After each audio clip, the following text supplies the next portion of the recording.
Brigada June Garo in the heart of changing lives. 73.1 Brigada News FM, so the Music and News Authority. Dagang salamat kabrigadan June 14. Kung karoon mga kabrigada, daw kaglaing report gikan sa BNFM Kalibo, pinagi ng Brigada Andis Lin Salazar.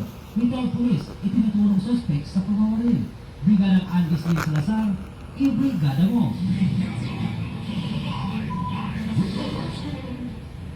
Itinutulong suspect sa pamamaril ang isang retiradong pulis sa Barangay Kayangwan, Makato, Aklan. Sa investigasyon, kinilala ang suspect na si retired Police Staff Sergeant Dennis Tordesillas, residente ng nasabing lugar. Samantala, kinilala ang biktima na si Rafael Tambong, 49 anyos. Nagtama naman ang tama ng baril sa kanang tuhod ang biktima. Nangyaring insidente matapos magkasalubong ang biktima at suspect ng biglang baril na walang dahilan. Sa pagresponde ng Makato Municipal Police Station sa lugar, na-recover ang isang empty shell ng 45 kalibre na baril. Sa ngayon, confined sa hospital ang biktima, samantala kasalukuyang nakakustodiya ang suspect sa Makato MPS para sa karagdagang disposisyon.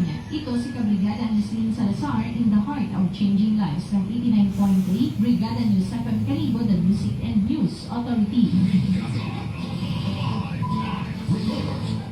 Dagang salamat kabrigadan Andis Lin Salazar. O karoon mga kabrigadan, ato sa BNFM Bugo. Ato na ni Rodelo Koynay, patay lawas sa lulod na kaplagang naglutaw sa kadagatan sa San Remigio. Kabrigada na Rodelo Koynay, i-brigado. Napalgan na nga naglutaw-lutaw sa kadagatan na naglulawas sa usa ka 65 anyos nga lolo sa kadagatan nga sakop sa lower kadaatan na Barangay Lambusan, lungsod sa San Remigio, kagahapon sa Ugto. Ang biktima, nila si Pulisan niya si Jornedes ni Pasana Ayuda, may katuyo na residente sa mga lugar. Sa investigasyon sa Pulisan, makumpa na sila yung biktima silang palimay, nila yung buntag ang lumagat. Kapag kasama na sila sa Ugto, nakatlagay sa isa kanalagat at patanyawa sa biktima, nila militaw na sa tubig o buwan na ginagawa. Sa investigasyon ni biktima o Mika Onsay, hextop ang nilay sa patamatay sa biktima. Dito ang mga atake tinin sa kalagat. Sa kalagat Pulisan sa mga lungsod, ang pagkamatay sa biktima.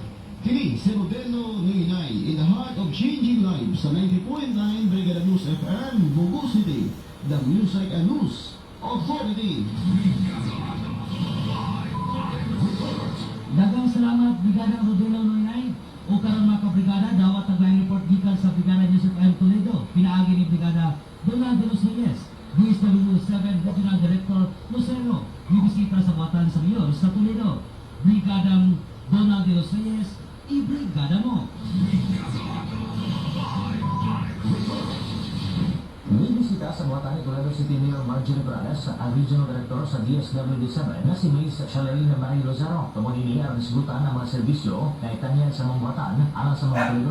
Ipamiti niya ang mga inputs na dinakalabutan sa mga katalagman, lalo na ang anak bayan sa Toledo, lalo na yung magkasinati ang mga pabaha. Sayang si Lucero ng anak bayan, adunay kapasidad sa paghatag ng mga serbisyo sa panahon sa kalamidad, apan anaan ang batan sa pagresponde kung itinanglan, kung dugang tamang pinagis pagpaibaw silang batan. Ato sa mga tigong, ipasalamatan ang sabi ni ang CSWD o head siyudad na si May Diliata Candong sa meditasyon sa paghatag ng serbisyo sa publiko lalo na sa mga Toledo.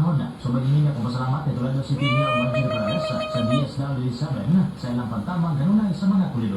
Case Brigada Donald de los Reyes in the heart